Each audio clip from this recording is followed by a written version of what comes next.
একটা গ্রামে পিন্টু আর মিন্টু নামে দুই যুবক বাস করত। তারা দুজনেই ছিল বেকার।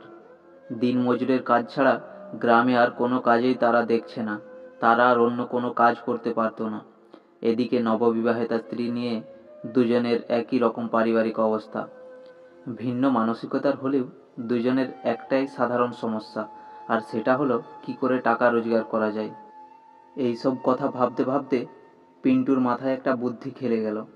সে মিন্টুকে বলল, দুজনে মিলে যদি একটা মহিষ কেনা যায় তাহলে কেমন হবে।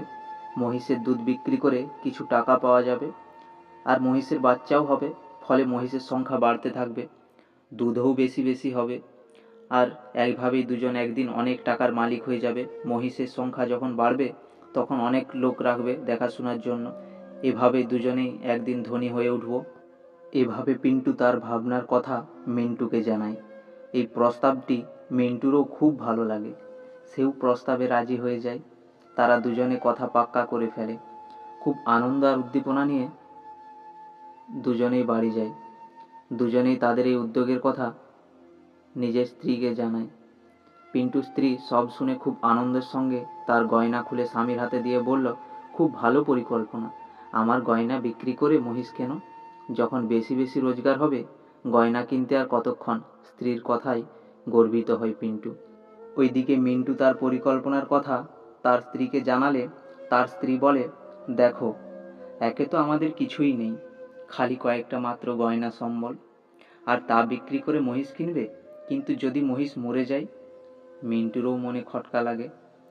মনে হয় তার স্ত্রী ঠিকই বলছে, কারণ মহিষ যদি মরে যায় একমাত্র সম্বল গয়নাগাটিও যাবে, মহিষও যাবে। এত ঝুঁকি নেওয়াটা ভুল হবে।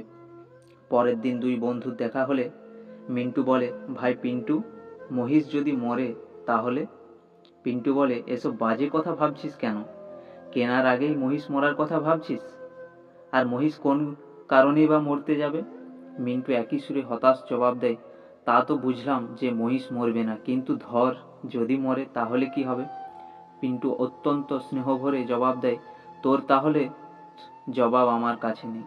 মিন্টু বলে, এই তাহলের জবাব আমার কাছে আছে।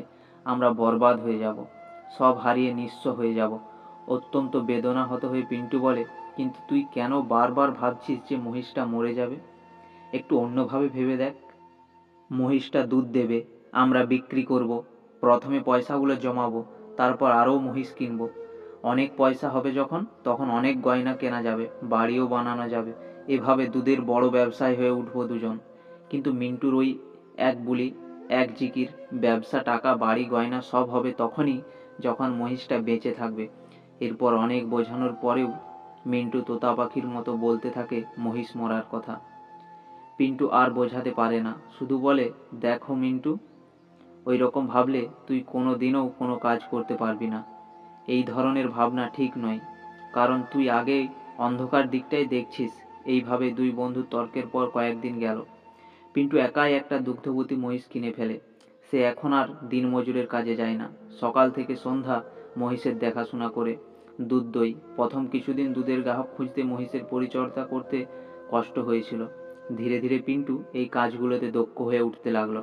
আর দিনমজুরের কাজের শেষে মিন্টু রোজ তার কাছে আসতো, আর পিন্টুর সংঘর্ষ করার পরিশ্রমের বিষয়টি দেখতো, আর ভাবতো তাদের দিনমজুরের জীবন কত ভালো ছিল। রোজ সকালে কাজে যেত, আর বিকেলে ফিরে এসে সন্ধ্যায় কাজ কর্মহীন আড্ডা দিতে পারত। এখন পিন্টুর জীবনে আড্ডা দেওয়ার মতো অবসর সময় নেই।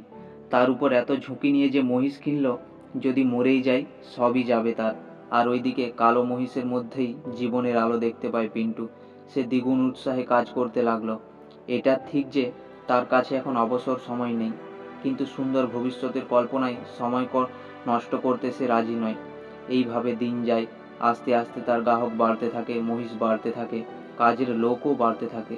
মহিষও তার মরেনি। অন্যদিকে মিন্টু মহিষের মরার কথা ভাবে, আর এভাবে দিনমজুরের কাজ করে যায়। পিন্টু ক্রমশ ধনী হতে থাকে।